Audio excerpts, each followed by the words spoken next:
What up, guys? Welcome to the Just Pearly Things YouTube channel, and welcome to the Sit Down. Today, I have two special guests on the channel.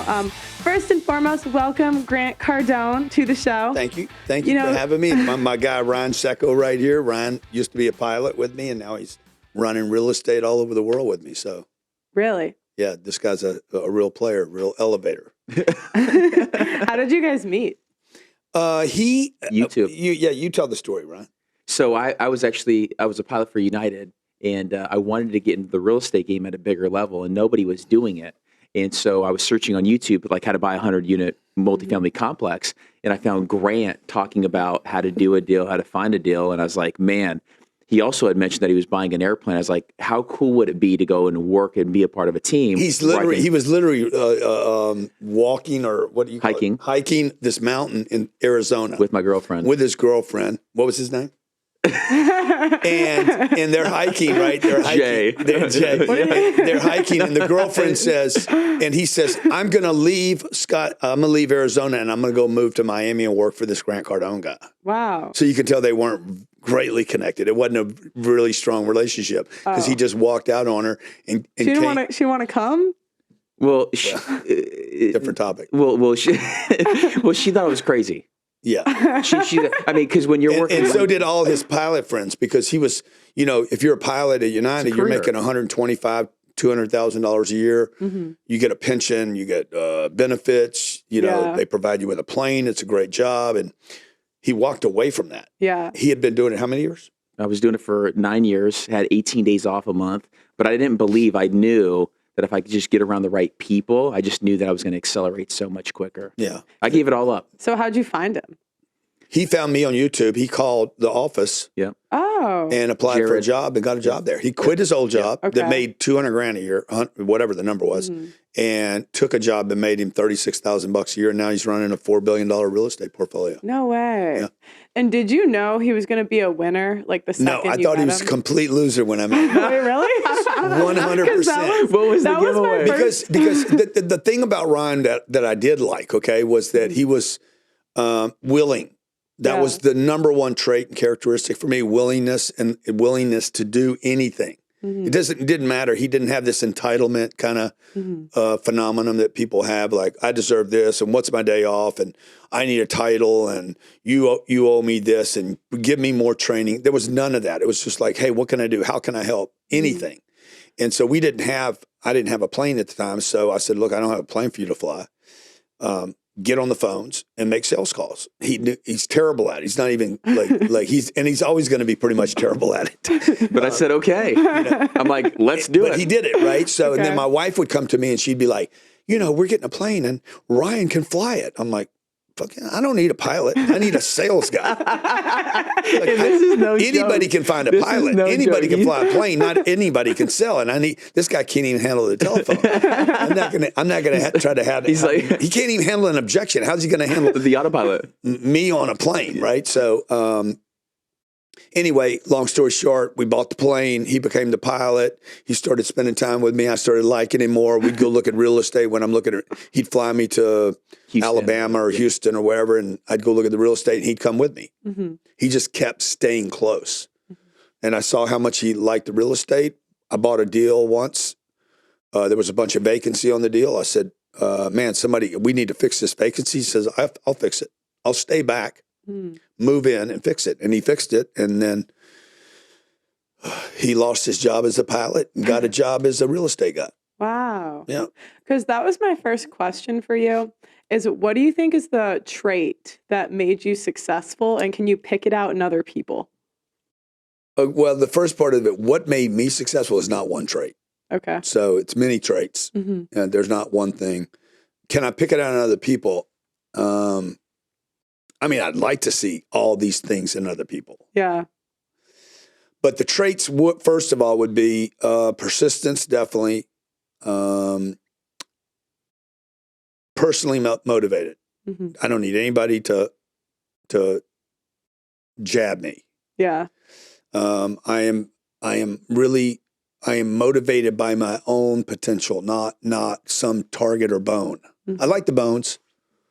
you know, and I like and I like rewards, and I like, you know, oh my God, I got a trophy. Trophies don't really mean anything to me. In my case, it would be a score. Okay. Certificates have never meant anything to me ever. Labels, hey, here's your award for the month. Never, none of that stuff. None. I know a lot of people love it. You know what's funny? What? The YouTube plaque. I never ordered it because I didn't care. Yeah. Like, well, I did. Blessing did, but I relate to that because I never. It's like. I'm like, how many is that? It's $1 million. Yeah. Nice. So, you know, because as soon as I get the million, I'm like, how do I get 10 million? Yeah, right? yeah. Like, I'm always driven to this next thing. Anyway, that was cool, by the way. I loved that YouTube did that. I thought that was very smart of them to do it. And then, tenacity, man, don't quit. Do the right thing. Like, always do the right thing. I always try to do the right thing. I'm an extremely difficult person to deal with. And I'm hard on people, but I'm not hard on people doing the wrong thing. I probably tease people too much and pick on people and make little dumb jokes and embarrass people unnecessarily. But it's really my way of poking and having fun. But I'm not ever damaging anyone. Now it appears when you're around me that it's dangerous, like something bad's going to happen. Really? But nothing ever does. Okay. You don't come across like that on camera. Like, okay, there's something dangerous could happen at any time. It feels a little loose sometimes, but it's Okay. it's because you're such a pro though that you know like when the line kind of moves around because you're also really tight. Like the way you operate is really tight. I don't know if any of that makes any sense. You know, that it's just kind of a complicated phenomenon. But now, can I see that in other people? Man, I wish. Oh, really? Yeah. Okay. I wish I could see it in other people. But the other thing is, I don't mind being controlled either. Like, if he shows me he's in charge and he knows what he's doing, I'm like, I'm settling back. But until he proves that to me, I'm going to impose control. So I'll give anybody around me control as long as they earn it and say, hey, I got this, man. Don't tell me you got it. Just get it. Prove to me you got it. And then I'm going to sit back and be completely chill. How do you, because one trait I've noticed in really successful people is they can make decisions really quickly. Do you feel like you make decisions quickly? And is that something you learned or is that something that you developed over time? Yeah, that's a great question. I've never been asked that in an interview. You know, I think everybody around me thinks I make decisions very quickly. Would you say so? I would agree with that. Yeah. Compared to like I was getting out of the car. Is that called a cab or an Uber or what? Uber, I think. Yeah. So I got out of it. I'm texting this guy. I'm like, hey, bro, like, what do we do with that Jacaranda deal? Well, we didn't love it. I love it. Like, I'm getting out of the car, trying to figure out where I'm going to your place. I'm multitasking all the time. I'm like, I love that deal. I can go buy it right now. The other guys hit me saying $130 million to buy the deal right now. And I'm like, I instinctively know we should go buy that deal. So I'm like, let's go buy the deal. I don't have a lot of data to support doing the deal. You don't have data to support it? I don't have a lot of data at this point, but my inclinations are we should go do that deal. And then I'll get the data later to support it. So for me, it's not that I'm making decisions fast. I'm making them in a sequence. In a sequence? There's a sequence of decision making. Okay. I want the deal. Then I go pursue the data. But first I got to get the deal. And so I think what happens to a lot of people is they don't understand the sequence, so that they don't understand the priority of things. Not every decision is the same decision. There's the first step, the second step, the third step, and the fourth step. And all I'm trying to do right now is the first step, which is I like the deal. Let's go get it. Let's get it under contract. Then I'll get the data to support it. So is it kind of like a gut decision first? Is it a gut? I don't think it's a gut. It's not a thing in my gut. It's more outside of me than it is in my body. If the gut's in my body, it's more of a lot of experience, That's right. 30, 40 years of doing this. And I'm like, we should go buy that deal. He's going to tell me it's got 8-foot ceilings. That's what he told me 3 steps out of the car. I don't care. I like it. I'm telling you the deal's good, even though it has this one thing called the 8-foot ceiling, which is a critical thing on the property, right? So how do you like the location? It's great. Yeah. It's great. See, I like it even more now. Okay. And then I look at the per door price. But the first thing I did was just hit the guy back. I'm literally walking out of the car. Don't have a lot of data. I'm like, bro, what does it take to buy this deal? Okay. What do I have to do to buy it? It's right there. This was literally like moments ago. I've heard that billionaires make deals over text. Is that true? That'll be a 1/8 of $1 billion. Wow. If I get it. $130 million. Done in your presence. You should close it on the show. Kind of percentage. Yeah, please do. Good. What? Okay. I'm the best guest to have, by the way, because you can end up making $10 million off this deal. Oh, really? Yeah. We just got demonetized, so let us in. Oh, really? Yeah. YouTube's been pretty bad with it. They've been taking out a lot of people recently. Wow. Yeah, I said we'll have to edit it out, but I said, and so they just. Oh man, me and you could talk about. No, not this pod. Let's go. Flag. No, because I did a tournament last year. I play volleyball here. Yeah. That's like why I'm in England. Okay. And they had a team full of dudes. Oh my God. And so I started talking about it on a show, and I was like, these and YouTube, we'll have to bleep it, but YouTube doesn't like that too much. Yeah. So then they demonetized us for 4 months. Yeah, what a shame, man. Yeah. So I was curious, if you were demonetized on YouTube, how would you make back ad revenue? Like, what would be your thought process? Oh, you're selfish. Oh, You're yeah. a greedy little bitch. She's ready Can you to grab me a water real quick? Yeah, of course. I think Blessing can get it. Well, number one, I would never be dependent upon one flow for my traffic. Yeah. No, that was my first mistake. Yeah. Ever. I've said this for years on podcasts like this and interviews. Like, hey, what social media do you like the best? Mm-hmm. I don't like any of them the best. Right. I don't like any of them actually. Mm-hmm. So I use them. So the question is, which one do you use the most? Okay, and then that's kind of English. And then it's like, okay, don't like, I don't want to be on any of them. I'm going to use every one of them equally. Mm-hmm. So the one I want to be on is the one you're on. YouTube? No, the one you're on. Oh. Or your audience is on. Okay. Whatever you're on Instagram, I'm on Instagram. You're on Rumble, I'm on Rumble. Right. You're on Twitter, X, I'm on X, right? Mm-hmm. So now if I was dependent upon one, like you are, you know there's a word for that in America. What? Stupid? Well, or I know what? Hoe.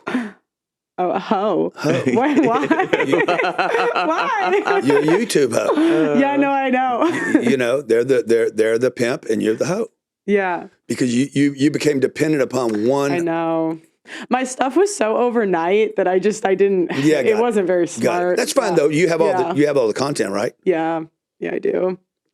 It'll work other places. Okay. So you just need to now figure out, how do I distribute on every. Mm-hmm. You can't depend on one road to get to where you're going. Yeah. Right? You have to be willing to, you could stay in the lane as long as the lane works, but the moment the lane shuts down, you need to say, I can't be in this lane anymore. Yeah. And switch to the ditch. Mm-hmm. So the riches are not in the niches. The stuckness is in the niches. Mm-hmm. Now, it'd be great to be great on YouTube and focus on that, but you got to make sure that you have these other avenues. Anyway, if that happened to me, man, I would try to distribute on every other platform as fast as possible. I try to make amends with those guys and get back on your platform. Yeah. Then how do you monetize? You monetize through ad dollars? So don't tell me it's ad dollars that you're depending on. No, the number one way before we got, obviously it's nothing now, but the number one way was ad revenue. And then I do manage I manage 2 other people's YouTubes, so they're still monetized. Yeah. Well, and then we get sponsors, but it's See, I hate both of those. I hate both. I hate the ads and I hate the sponsors. Mm-hmm. Because you say something the sponsors don't like, then they want to pull. You're always spending your time getting sponsors. Mm-hmm. You need products and services. Yeah. We do about $150 million a year, and we don't do any ads. Mm-hmm. I'll bet you my ad revenue from YouTube. I have 2.4 million followers on YouTube, and I'll bet you our ad revenue in the last 16 years has been less than $1 million. Wow. So with billions of views. Right. Because I never, up until recently, did we open up the ads. because they're going to force you to do it anyway. You really don't have a choice anymore. Yeah, I know. That's why. So, but until then, I didn't want anybody seeing ads. I only wanted them to watch my material because I didn't want the ad dollars. And number two, we don't have any sponsors. The only sponsors are internal companies, other companies that I already own. Mm-hmm. So that's Avery. You want to? Are you going to make the deal? I'm doing this. You could. You want to do the deal? Yeah, right do it. Do it. Avery, how you doing, buddy? Good, man. Man, I'm late. Am I late on this deal?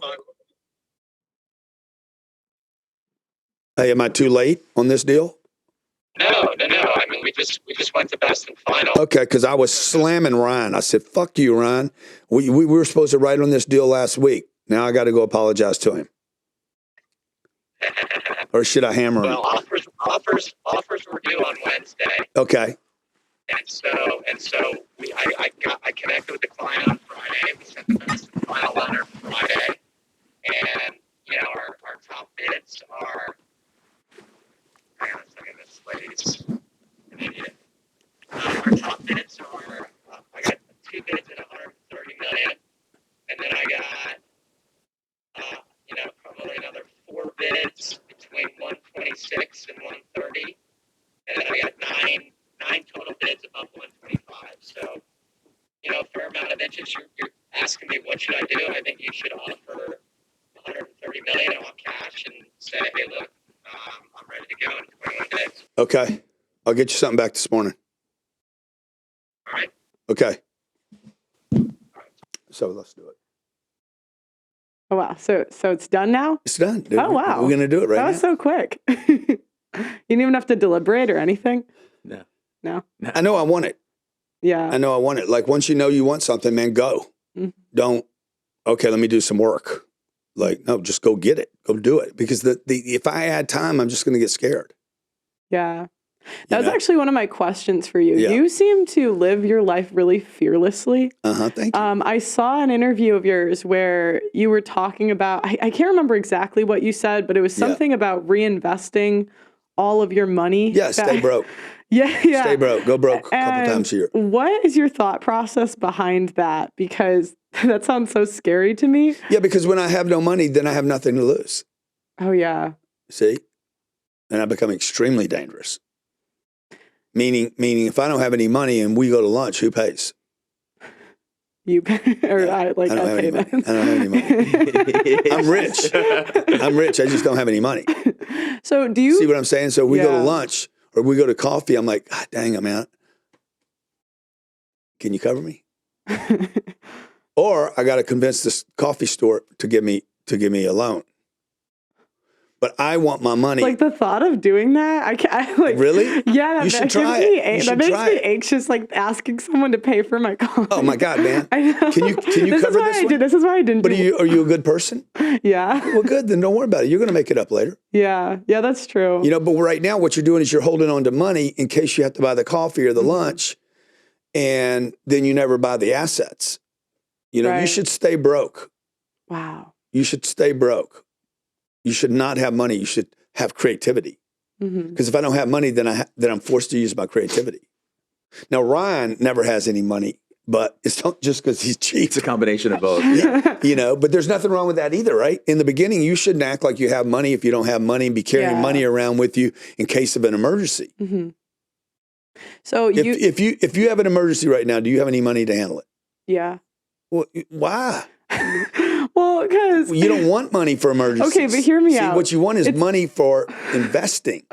Okay, hear me out. Okay. Yeah, sure. So my dad, he's a business guy too. Probably not as successful as you, but he did pretty well. Okay. He told me I need to have 6 months of business expenses. So Yeah. if something goes wrong, and I was lucky I did. Yeah. So if something goes wrong, then you have it. Yeah. You think that's bad advice? I think that it's limited advice. Okay. I think what he should have told you is you need 6 streams of distribution, Okay. and you only had one. Yeah, no.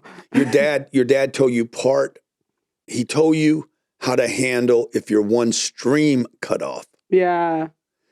He's like, in case YouTube cuts you off, you need 6 months. No, what he should have told you was you need 6 distribution lines so that any one can't hurt you. because that would only been about 12% of your revenue. Right. And then you don't need the 6 months. So your dad basically gave you a limited piece of advice on what to do if the world went to, if YouTube cuts you off, rather than a solution to when the world cuts you off, and it will, you have 5 other ways to get to where you're going. So do you think, because, okay, this is what I thought of. You said to not have a lot of money or to stay broke, but you've also said that $1 million is no money.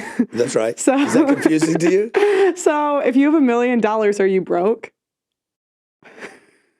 Well, based on this deal that I'm trying to do right now, I would be. I would be $129 million short. Right. But then where would you go if you need money? Money for what? I don't know. Like you said, you would need to get $129 million then. Well, I don't have that problem today. Yeah. Right. But what I'm saying to you is like, okay, let's handle one thing at a time. Okay. So is $1 million a lot of money? No, it's not. Now, it is a lot of money if you're from Ethiopia. Mm-hmm. You've never seen $1 million. $10,000 is a lot of money to you. Okay. A job paying you $1 an hour if you're from Ethiopia is a lot of money. You're like, oh my God, $1, I'll do anything. But it's not a lot of money, right? And neither is the million. Once you get $1 million, you're going to be like, okay, well, I could have one emergency, one problem, buy one house. In London, $1 million doesn't go. How old are you? I'm 27. 27 years old. 27 years from now, you'll be 54 years old. $1 million will last you about, what's 27 into 30 grand a year, $2,500 a month. You can't live in London on that money. You're going to go through it. You will have no money when you're 54. And you'll still have 35 years left to live. Or 30 years left to live. Mm-hmm. So that's what I meant when I said $1 million. Change the way you think. Like you got into your situation because you were doing good on YouTube. Yeah. And you were like, oh my God, I'm so grateful. This is amazing what I'm doing. It was amazing. It's phenomenal. It happened so fast. Oh my God, I must be a star. I thought I was. And then bang. Yeah, I know. See, but you know. And your dad was telling you the right thing. Say, hey man, you need 6 months in case shit hits the fan. But he only put you in a defensive position where I would put you in an offensive position and say, look, you started this when you were broke. Mm-hmm. You didn't have anything. Yeah. Then you had something. Mm-hmm. Why would you save money? Go broke again and get you a second YouTube and then go broke again and get you a third stream on YouTube and go broke again and get a fourth one and go broke again and get a fifth one and go broke again and get a sixth one. And guess what? When one of them cuts you off, you still got 5 streams and you're broke. Yeah. And you won't stay broke as long as you got 5 streams. 5 streams. Because that's an interesting, the concept though, Grant, like when you don't have an investment vehicle, it's actually terrifying. Yeah. So like for me, when I was a pilot, I didn't have the real estate to go in. Cut's good, man. This guy knows. Like when I didn't have the investment vehicle though, because like when we were talking like, oh, go broke, right? It doesn't mean go broke and buy cars and buy houses and do all that. Well, it does mean it means go broke with your money. Yeah. And invest it in another distribution channel or another in a real estate deal that pays you money like we do. But there's the one thing that it actually does though, that like when you go broke on something, it actually, when you drain the account, it makes you work even harder to go and get another 50 grand or 100 grand or 200 grand to reinvest it. Because a lot of people, like they even call me and they're like, oh my God, what does Grant mean about, going broke? Or $1 million, and not like when I made my first $1 million on the real estate deal, like I was hanging out with Grant. I realized I was like, man, I'm the smallest fish in a bigger pond. I was like, oh God, now that I hit $1 million, I got to go and get 10. Right. Because $1 million only produced 4,000 and 5,000, 6%. Not only now your audience is listening and saying, wow, man, I'm listening to these two guys talk about how $1 million isn't a lot of money. We're just giving you a piece of data from another viewpoint. If you're broke, $1 million is an amazing, phenomenal, crazy amount of money. But trust me, you will end up saying that was no money. But you don't know that. You don't know that until you know it. And unfortunately, I get hated on a lot because I'm just telling people the truth, and it sounds arrogant and like, oh my God, you're not grateful, and you don't understand, and you're not relatable, and you forgot what the little person has. None of that's true. I remember exactly when I had $1 million the first time, and I remember when I had no money, and I remember when I was in debt, and I remember when I couldn't pay my rent. So none of that's true, that I'm disconnected. I'm telling you the truth, and people don't like to hear it. My dad's told me the same thing, Yeah. and I had the same reaction where I was like, "What do you mean? That's so much money." Yeah, exactly. But but a lot of business people Yeah. say similar Yeah. stuff. So I was thinking, okay, you have a crazy network. I saw in your story you met Trump. Yeah. Oh, met him? Are you guys pals? Oh, yeah. Oh my gosh, that's so cool. Well, okay, so my question. You want to call him right now? Yeah. You like Trump? What? You like Trump? Yeah. Yeah, cool. Yeah, big Trump fan over Okay. here. But what you're in such a unique position because you know like a ridiculous amount of wealthy people. What do wealthy people do differently than the rest of the world? Some of what I'm telling you right now, you know, some of what I'm telling you right now, they do differently. Like they don't store cash. You know, they don't depend on one flow of income. Mm-hmm. Never. You know, they're not interested in earning money. They're interested in money. They're more interested in money that they don't have to earn. It just comes to them because they made a decision. Right. So the best money I have today is because I made a decision. Like that decision I'll make on that is not something I did where I flip a burger, sell the burger, and get $3, you know, of income.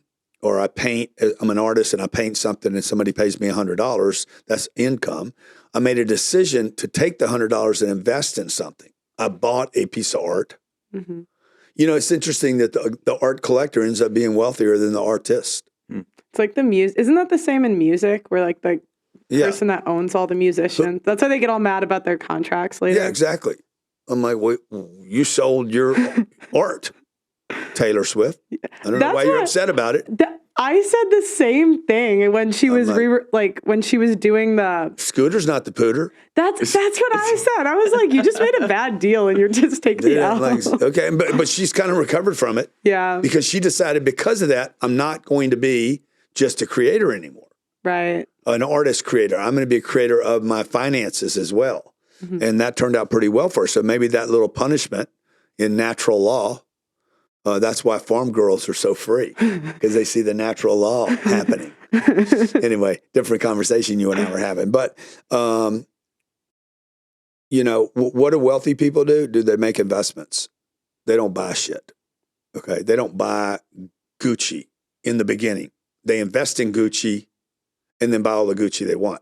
They invest in Gucci. Gucci pays them a dividend or the stock goes up. And then they're like, now I can buy some Gucci. Mm-hmm. They have the priority of wealth is different. Poor people are like, I need a car. Okay. Wealthy people are like, how can I buy a car dealership? You know, okay. You know, like I don't want to buy the car. I want to own the car. I want to own the car dealership and I can have a car. It's just a different kind of level of thinking and priorities. Mm-hmm. So,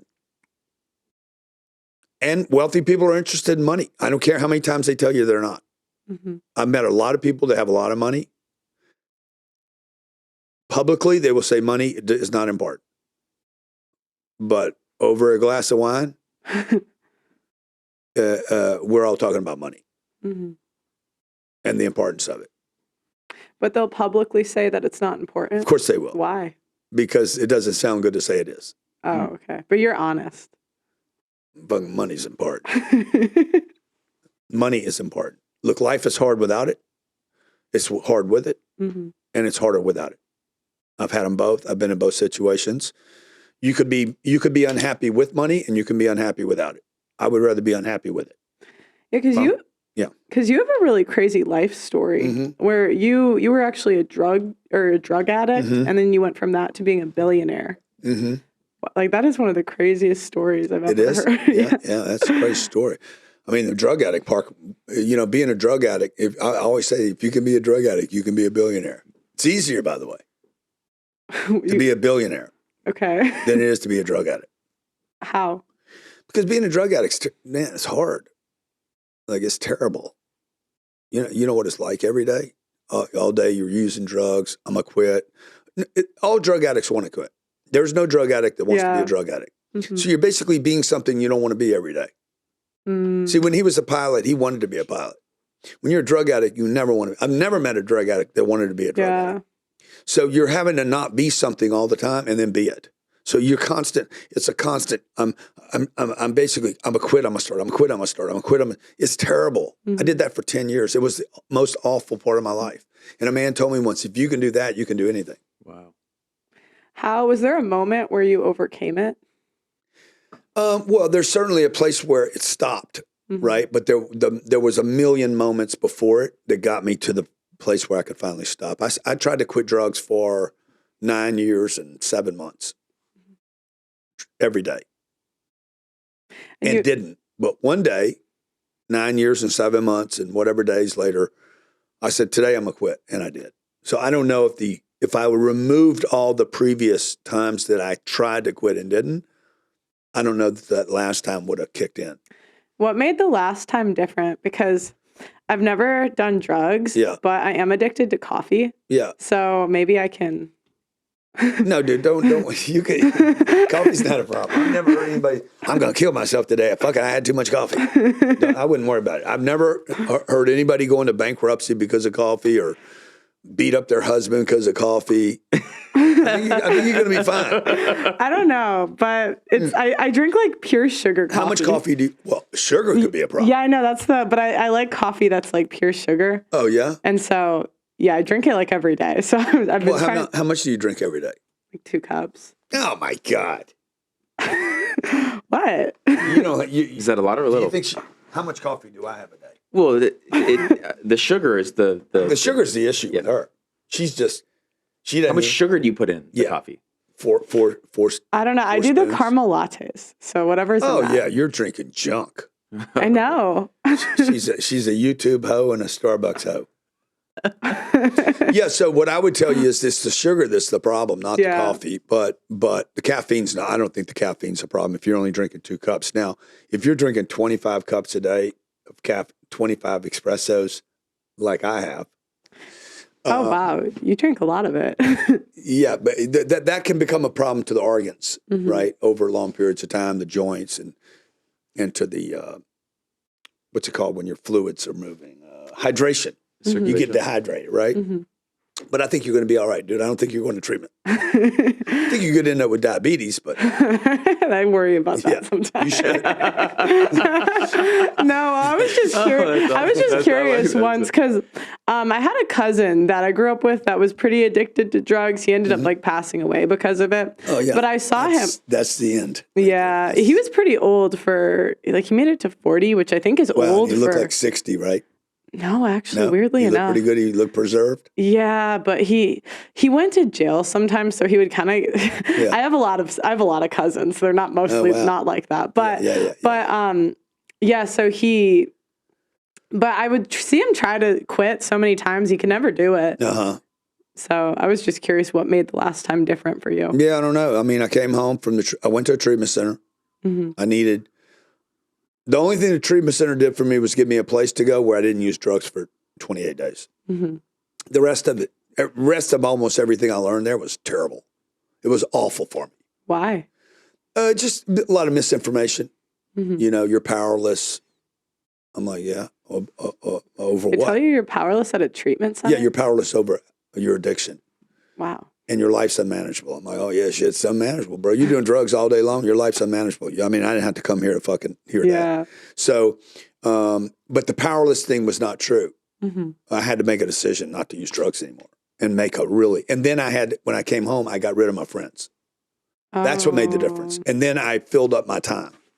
So basically when I came home, I was like, done. I'm done. I'm not going back. Get rid of friends.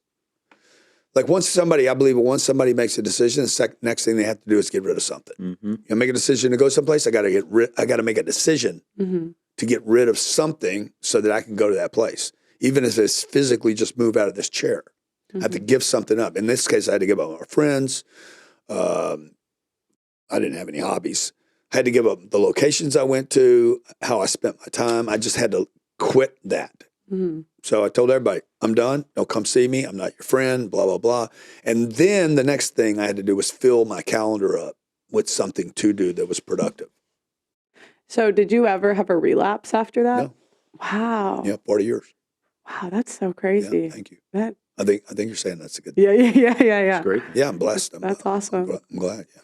I'm curious, what do you think of the current culture? And do you think it's going in a good direction or a bad direction? Well, I thought we couldn't talk about all that. What? You can talk about it. Well, you mentioned it earlier. Oh, well, we can't say on YouTube. This is going to be like bleep, bleep, bleep. No, look, I think we're in an accelerated degeneration, if that's a word, a accelerated pace of diminishing qualities, and it's a shame. And look, I mean, people are you just got all kind of issues that should not be, we shouldn't be spending time talking about. Mm-hmm. Like, I don't care what you do. You want to cut parts of your body off, but it just doesn't make any sense to me. Yeah. And if it does, it's not a big enough percentage of the population for us to give attention to that. Yeah. Like, let's go handle the roads, the schools, the hospitals, the jobs, the opportunities, education. Like, there's so many other things that are bigger issues to me. Mm-hmm. In America, like, you got half the population is not even invested in anything. Nothing. Mm-hmm. 150 million educated people in our country, and they invested in nothing, zero. They have no money, no investments. Like, how can that even be possible? So and we're worried about whether you get a, parade month. Yeah. I don't understand. Like I don't understand what the issue is. Yeah. Why do you think that people are so financially illiterate? Because I don't think they're financially illiterate. I think we've designed the wrong or labeled the wrong thing again. I think they're financially indoctrinated. Mm-hmm. Mm-hmm. You need 6 months of savings. Your dad did not create that. Yeah. Somebody else told your dad to do that. Mm-hmm. And your dad's had a limited amount of success. Mm-hmm. And I'm not diminishing the success he's had, but he stopped somewhere. Mm-hmm. He stopped. He was going, and then he decided, now I need somebody told him, I need some savings. I need this retirement account. I need this over here. And he stopped playing the create game and went into conservation mode. He was indoctrinated. Mm-hmm. Banks benefited. Wall Street benefited. Retirement funds benefited. All these big institutions that do not conserve, they only risk. Mm-hmm. And so it's been an indoctrination. Education system, the healthcare system, the food system. Breakfast is the most important meal of the day. When's the last time you had breakfast? 14 months ago. Yeah. He's fine. I don't eat. I fast until 4. Yeah. So that is his break fest. Mm-hmm. Yeah. He fasts. That's where that came from. Breakfast. You're like, why are you talking about breakfast? We were talking about money because it's an indoctrination. You need to eat breakfast.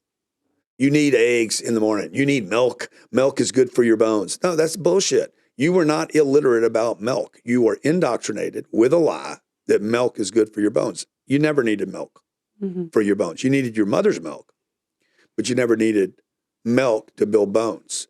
The milk that we have in America, 21 countries have banned the milk that we drink there. Really? Yeah. So there was a time when cigarettes were good for you. Women should smoke cigarettes. Yeah, but don't Sometimes you I think cigarettes are good for you. Yeah, I think they are too.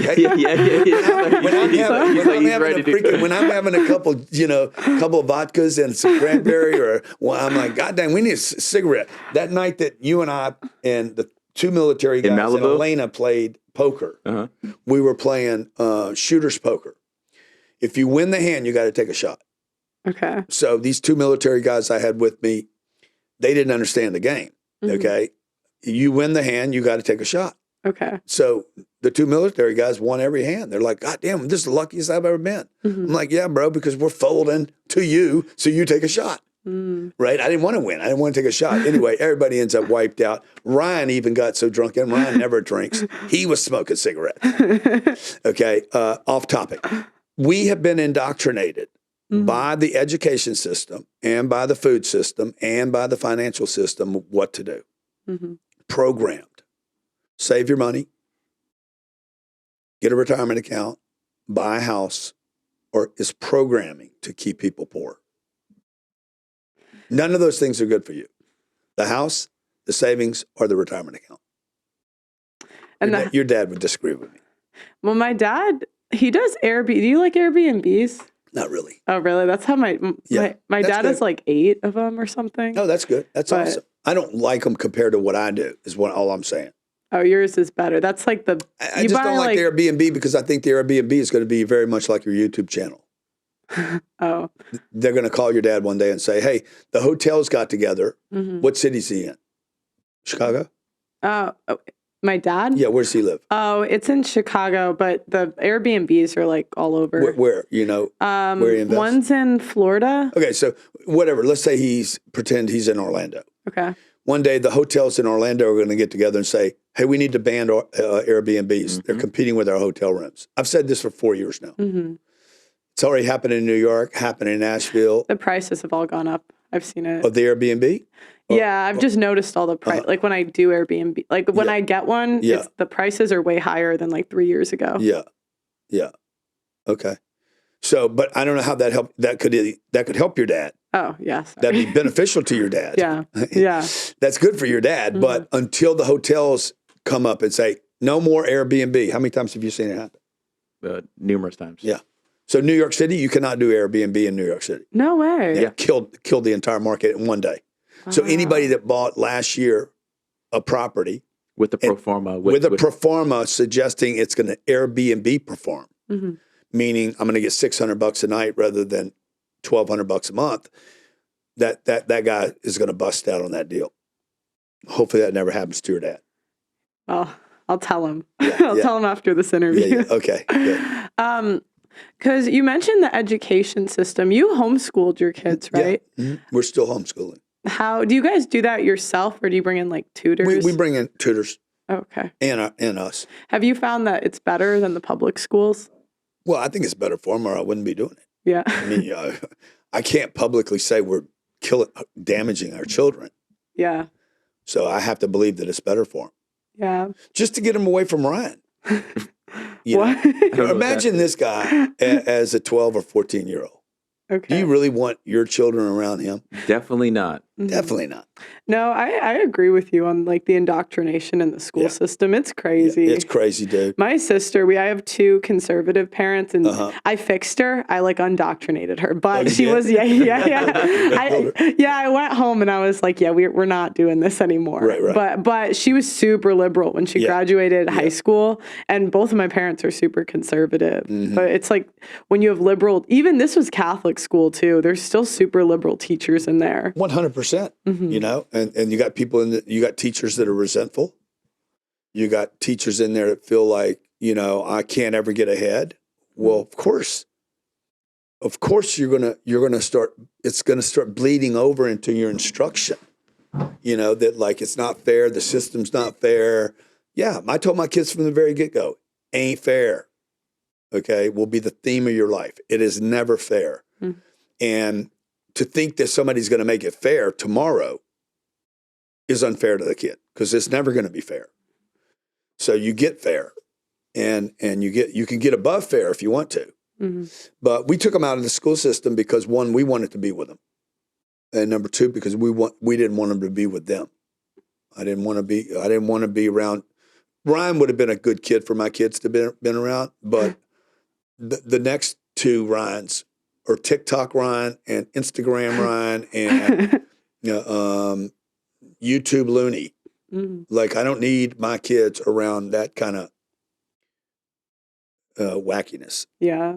Like, even when my kids go out with other kids today, they'll come home and I'll be like, "Hey, Sabrina, which one of your 4 friends is the most ethical?" And she'll answer. And I say, "Which one's the least ethical?" And she'll answer. Sabrina. And so what she's doing is she's starting to like, hey, which one's going to be the most trouble? Which one will cause the least amount of trouble, okay? Which one provides you with the most, gives you more than takes? Like, and she's starting to analyze these kids. I can't really do that when she's in a school with 28 other idiots. And we were all idiots. I'm talking about myself. Like, I was an idiot. And when I was 15 years old, you should not be around me. Mm-hmm. Mm-hmm. When I was 18, you should like not even be in the same classroom with me. When I was 23, you should not be on the same, like literally stay 300, 400 yards away from me because I'm trouble. Mm-hmm. And that's true about a lot of kids in the system. Is Sabrina, that's your older daughter? That I was so impressed with her. Thank you. She seems like such a nice young woman. Yeah, thank you. I've seen she recently went viral. She went viral. On your page, right? It was before, haven't you? no, it was What the was that big one video you did?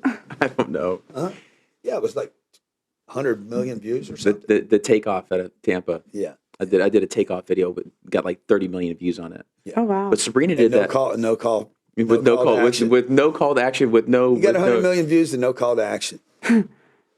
Wow. We feel the same. Seems right like now. a shame. We What? feel the same right now. You know, there's no revenue coming off it. But Sabrina, she went viral on your page, right? I don't know where she went viral. I was just so impressed. Yeah. I was just so This shot, right? You see this shot? yeah, it's nice. This is awesome. Little Your producers, what's your producer's name? His name is Blessing. Blessing, bro. You're a blessing, bro. Bro, you rock, dog. Like, you're running all this remote right now? Thank you. You're running all this on a remote? Yeah. Switch to a straight shot of me right now. I want to see you do it. Dude, looks like George Clooney. ridiculous, man. Yeah, why do we have all these people in my studio? Fuck You these guys can use it when you're here. No, I mean, this is the way to have something set up, man. Be able Yeah. to click back and forth. You know? Okay, I'm sorry to interrupt. No, you, it's Ray. okay. You're okay. All right. What were we talking about, Ryan? Oh, yeah. No, you we went know viral. Sabrina.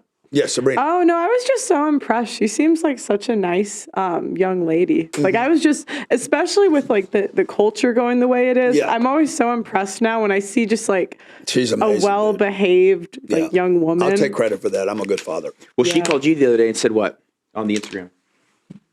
She did a video. She did a video about somebody asked her, "Do you have a financial plan?" And she says, "Yes, I have a plan to be a millionaire by the time I'm 18, 20 or 21 or 20. And oh yeah, how are you going to do that?" And she's like, "Well, my father gives me a salary to work at his company, Mhm. and I take that money and I invest in Cardone Capital, and I have no money now.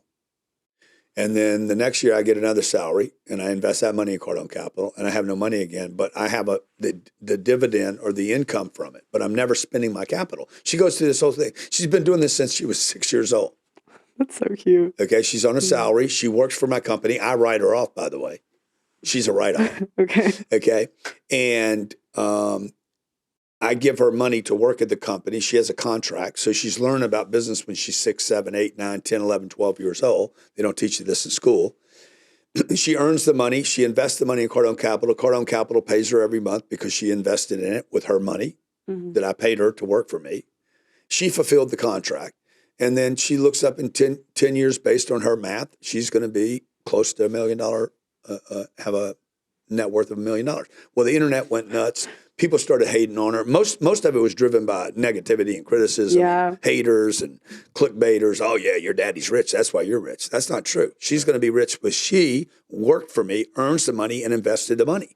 She started investing when you were 6, and some of you guys out there are 36 and still haven't made an investment. Yeah. Well, That's the difference. well, she's gonna be successful because she's smart, Yeah. and you raised her. Yeah. You know, so a lot of people will attribute it, especially with like kids with like wealthy parents. They'll Yeah. attribute it just to like being a handout type of thing. Yeah. So that seemed to be why they were triggered. But I was like, you can tell by this girl's talk. She's triggered, talking dude. about stuff I don't even understand. Look, I provided these Yeah. kids with a great place to live. I provided them with, they've never wanted for anything. Is that a handout? No, not really. They fly on my plane because I wanted them to go with me. That's not a Yeah. handout. Yeah.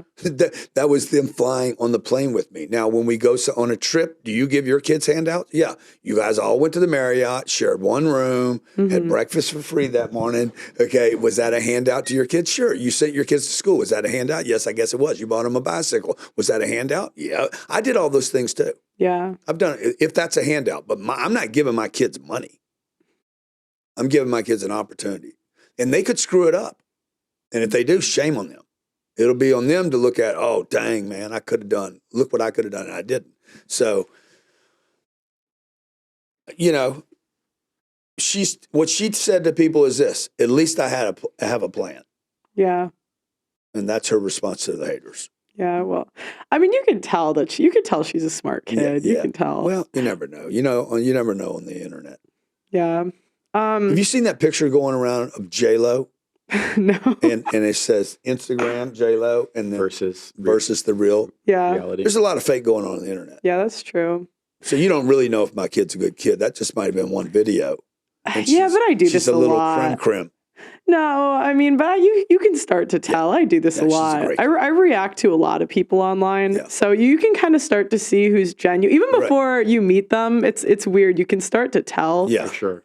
just who's genuine and who it's like a show. Yep. Yeah. I don't know. It's just a gut feeling for me. Yeah. Am I the same person you thought you'd say? Yeah, you remind me. The way you talk reminds me a lot of my dad. Actually, Oh, wow. like you guys, That's cool. minus You got daddy issues. maybe. No, my dad's great. Yeah.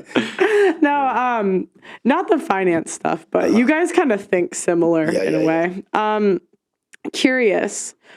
People wanted me to ask you if you know who Andrew Tate is. Yes, of course. And what your thoughts are on Andrew Tate. Dude, I love the Tate Brothers. Okay. Absolutely love them.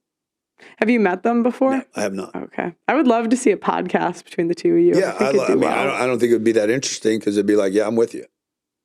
I think they were misunderstood about some of the women videos. My kids hate the Tates Interesting. Your kids don't like it. because I said, guys, you saw the wrong videos. Trust me. Yeah. You would not like these guys. Okay. And now that being said, I don't need 6 passports. Okay. Anybody who needs 6 passports is worried about something that they're doing. Like, I think those guys knew that there was something going to happen. Yeah. You know, I don't know. I've never met them. They seem like at least free thinkers to me. They're definitely, if there was 100 guys in a room, I would trust them to hang in a fight longer with me than 97 other guys. Because most guys are going to roll out like little bitches and they're going to run as fast as they can to the door. I can't, man. I got family. I can't, man. I got this. I can't. They're going to run. I think those guys would hang and twist it out. Yeah. I'm also curious your thoughts on, you've been married 20 years. So I'm curious your thoughts on if you think, because you're in a unique position where you've been married 20 years, but I'm sure you've seen some of the stuff that's coming online where, you know, men are getting wrecked in divorce court, that sort of thing. So do you think I would not want that to happen to me. Well, not you, but do you think marriage is a good idea for young men? No. No, they're not. Okay, why? I think young men should learn how to become men. And you need to get some experience and wisdom. I don't think young men should be marrying anyone. I think young men should become wise men before they marry. And they should become experienced men. And they should become dependable men, not young men. And I don't think you can be young and dependable and wise and experienced. I think you need time. I know I did. Yeah. How old were you, Grant, when you got married? 45. Oh, wow. Yeah. What So I didn't have kids till I was 50.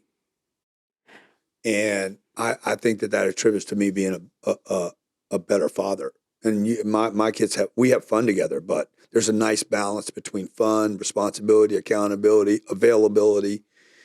And so I would tell young people, man, first of all, you guys shouldn't look to get married. You shouldn't even look to get laid. You should leave women alone early on. Okay. Leave them alone. You have nothing to offer. Most young men have nothing to offer a woman. Not even in the form of pleasure. When do you think men should start looking at that? What part? The real relationship, or just the fun? I guess when should they start looking for fun, and when Dude, should you they should start looking? You should be so busy looking for accomplishment and confidence, and confidence comes through accomplishment. You know, you don't create confidence because you did something and it didn't work. You create confidence when you do something and it did work. Like, the confidence requires you to move up a hill. You can't stay flat and become confident. Right? Because you're just going to become like, if you played a game, whatever the game is, and you keep doing the same level over and over and over again, winning, you don't get confidence doing the same level. Right. You do confidence when you win the next level, and then the next one, and then the next one, and then the next one, and the next one. And the next thing you know, shit, I'm good at this shit. right? And then you start getting like, God dang, I'm good. And then bang, next level hits you. And you're like, okay, I'm not going to quit. I can get better. That's what builds this force. And then when a man's confident, he can get married. When he's confident in himself, otherwise he's going to look to a woman. And Yeah. And what made your wife different than the other women that I'm sure were interested? Well, golly, man, a lot of things made her different. You know, it's a good question. You know, Elena's a lot of fun. She's very different from me in many ways, right? And similar in some ways. She's a go-getter. She's very motivated. We have a big spiritual interest connection, evolvement wise. She was not ready for a relationship when I met her. I was. She wasn't. Okay. And she wanted nothing to do with me, being dependent upon a man. Okay. Nothing. Like it was to that was What was she doing? she was an actress Okay. in LA. Okay. So she was, you know, independent, doing her own thing. The men she had been with were pussies. and she'd never been with a real guy, like a real man. Okay. And she had never been with a provider. That was part of her problem, by the way. She didn't want a provider. She wanted to be that. That was her issue. I'm taking care of myself. Nobody's taking care of themselves. You know, this is a joint. Yeah. It's a game, right, of people working together. So, but you know, she was very similar to me in a lot of ways, and dissimilar in a lot of ways. But dude, it's been a cool ride. I never want to end up in a divorce court because it'd be nasty. Yeah. I was just curious because I think young men will watch this and just wonder like what they should select for when it comes. Yeah, you should select for a better version of you. Okay. You guys need to quit looking for a better chick and become a better version of yourself. One that you are attracted to. Like I'm attracted to myself most of the time. I'm like, I dig the guy that I become. You know, and that's the most important person you need to become attractive to. And then the other people will become attracted. Now I'm not attractive to myself all the time because you know, a lot of the time I'm doing stuff that I don't know how to do, or I'm not winning at it. I'm like, I don't like that version of me, or that part of my body breaks. Yeah. You know, I broke my shoulder a year ago, and I'm like, I did not like that. You know, not that my body was broke, but that I can't use my arm, and I'm going into atrophy, and I don't like this decline, and I don't like that. So, but I would just tell people, man, you got to become a better version, a great version, a phenomenal version of yourself. So when you look in your mirror, you're like, dude, I like me. And then you will find the right woman, whatever that is. Yeah. You know. Do you think men should get prenups? Interesting. If I was getting married today, I would absolutely get a prenup. 1,000%. I don't have a prenup in my current marriage. Oh, wow. But I would get one. Where I'm at today, I would definitely get a prenup just because of the way the system is built today. Yeah. And the way culture has changed and the way the courts are today as opposed to where they were 20 or 30 years ago. Well, your daughters have prenups. Will they? Yeah. Would you advise that? 100% guarantee. Yeah. 100. Yeah. And I'll negotiate it. Because they're going to be such high earners. Nobody is going to, you know. Do you think, will they have to, would you want? Because look, why wouldn't you sign a prenup anyway? Yeah, I would. Like, well, you're just going to predict that we're going to get divorced anyway. Okay, well, all right. Well, why are you worried about that? All right, I'm not thinking about it. Just sign the prenup, dude. Okay, you came in here with X. You're going to leave with X and Y if it lasts this long. Okay, why do you need there not to be a prenup? Why do you not want one?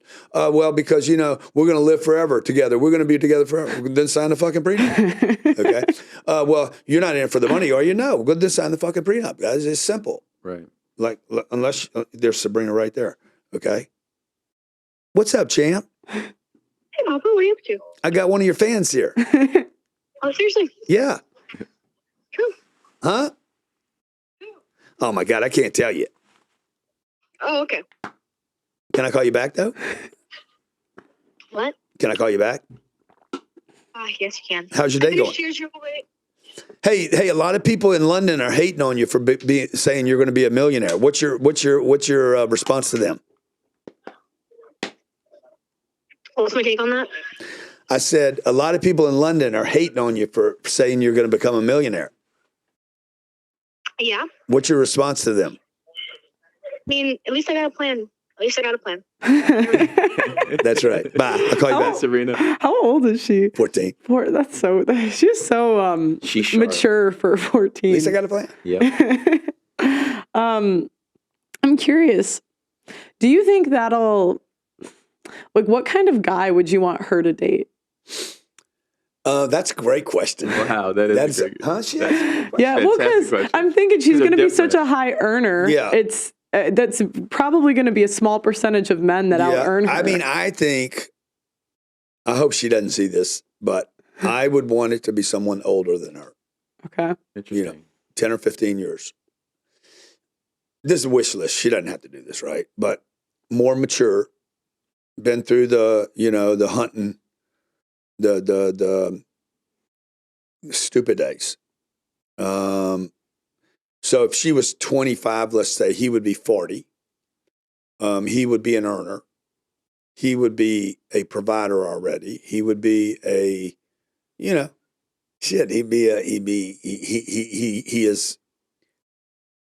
has 15 or 20 years of being respectful with money. He respects his mother. He respects his property. There's order in his environment. There's not stuff hidden all over the place. There's no open cycles, unfinished cycles. It's a good manifestation. That's good. He's takes care of his body. Yeah. I think that's wise. Yeah. Like the 10 to 15 years, I find that, I think that's a better age gap. Especially, I don't know. I find it's better 10 to 15 years because they just have a bit more life experience. Yeah, and women are more mature, than men are. I don't think so. You don't think so? No, I don't think so at all. I've interviewed 1,000 women, and I came to the opposite conclusion. Oh, really? Yeah. You did, huh? Oh, yeah, no. Yeah. I think women are like men. Yeah, now that you say that, I'm thinking about the 1,000 women I've been with. Okay? You're like, no, you're right. I'm like, I find most of them are pretty stupid. I'm serious. Like, what do you want here? Right. Oh, I want to be happy. What does that even mean? Right. I want to travel the world. How are you going to do that? Like, there's no connection with but how? Well, we own all the debt. I mean, like we're a net tax loss. So it's women are. Yeah. But you guys will inherit all the wealth. Oh yeah, through divorce. Death. Death. Oh, that too. Yeah. But you won't know what to do with it. Unfortunately. Yeah, I know. 80% of all women's assets are in cash. Sitting in a bank in cash, uninvested. Yeah, I Because literally. you don't trust either yourself or others. That's true. That's true. I literally give my dad my money. I don't care. I'll let him do it. Yeah. Wow. Do you date older or younger? Older. Yeah. Yeah. No, that's really guys don't say that a lot. The 10 to 15 year age gap, but I think that's true. But no, I don't think women are more mature. I interviewed 1,000. I'm never going to say it again. You have demystified, debunked. I feel like I'm in front of Alex Jones or something. You could be. I used to believe that too. That was so true when it came out of your mouth, by the way. You were so certain of it. No, I've interviewed 1,000 women. That is not true. No, because what happened was men were complaining about dating and I didn't understand why they were complaining. And so then I interviewed 1,000 women and I was like, men have the patience of saints. Right. And I just had a completely different point of view. Yeah. And that was one of them. So we're not mature, we're less. You have to go at 6, right? Okay. Right? Yep. That's Yeah. okay. I don't want to keep you guys too long. It's 5:40. You want to? Yeah. Okay. Okay. Like you're good. You can what stay, time's or you're good. 6. Yeah, we should wrap. Okay, that's what I thought. Okay. You feel good about that. Okay. This has been awesome, by the way. Yeah. No, I had so much. It's been different. It's just different. It's Totally different vibe. Totally. Like, I've done a lot of these.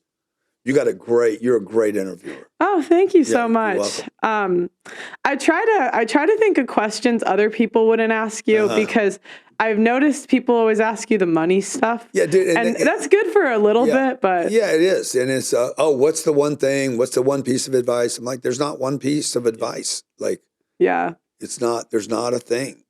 Well, I'll work on diversifying my. You do awesome, dude. You do awesome. You just keep doing what you do. Well, but with diversifying the income, right?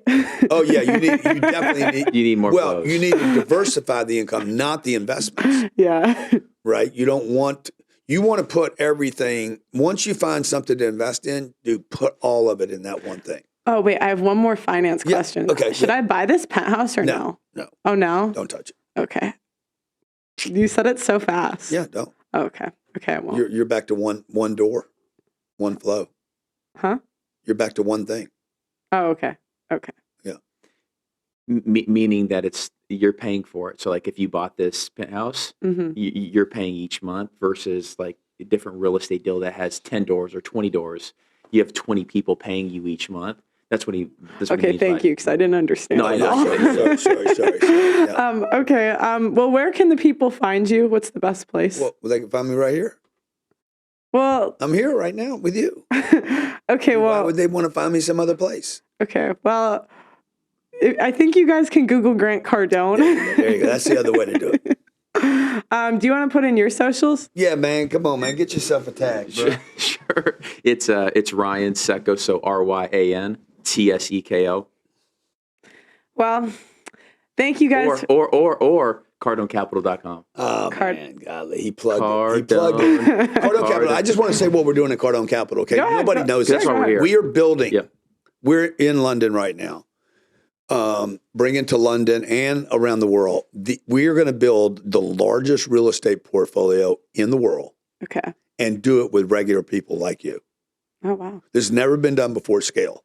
Scale meaning at this size, right? Because typically what happens with people that buy the kind of real estate that deal I'm negotiating, it's $130 million. It's in Miami, Florida. The location's great, institutional quality, typically a big institution. UBS would buy it. These are big, massive names, okay? These are trillion-dollar organizations that buy most of the great assets in the world controlled by machines, like big, giant institutions. So what we're doing is we're buying those things that they buy, but we're doing it with regular, everyday people, families around the world that want to be invested in real estate. But like you want to buy this penthouse because you can. I would say, no, take your money and invest it with me in that Miami deal. It'll pay you cash flow and you can pay them rent with the cash flow from that deal. And so that's what we're doing to really take on the institutions and the banks and to level the playing field for the average investor so that regular, everyday people around the world can start getting a piece of these institutional quality trophy assets. Because they get better. The bigger you go, the better they get. You know, when I was a pilot, I was buying 4 units. Well, I was a manager. And then when I did my first investment of, 800 units, you realize you're like, man, I no longer have to manage the properties anymore. So that's why we're here. So we're actually here negotiating the insurance policies and programs for all of our units. We're up to 13,000 units right now. Wow. Our targets in the next 24 months is 24,000. And so we're doing that. And the bigger that we get, the more efficiencies we have. And like this deal just gets better the more people we have investing with us. So like this would be a perfect fit for you. How much money do you have? How liquid are you? How much cash do you have right now? Let's turn the camera back on. Oh gosh, not a lot. Just I'm running tell me out. what the number is. I'm running out. Not a lot. How much is not a lot? Less than $1 million, I would say. Dude, that's awesome. It's fantastic. Are you serious? Well, no, it's like a lot less, but. She's like, I have less than $1 million. No, So can I show you? I don't like people know. Yeah, I don't know, show 'em. But I'll show you. Okay. Like, because People are weird about money. One time, There's going to be even better though, that you're going to show me, not tell me. One time someone saw how much I was making and then they robbed me and I just can't do that. Really? Wow. Yeah. So they wouldn't have robbed you if you didn't have any money.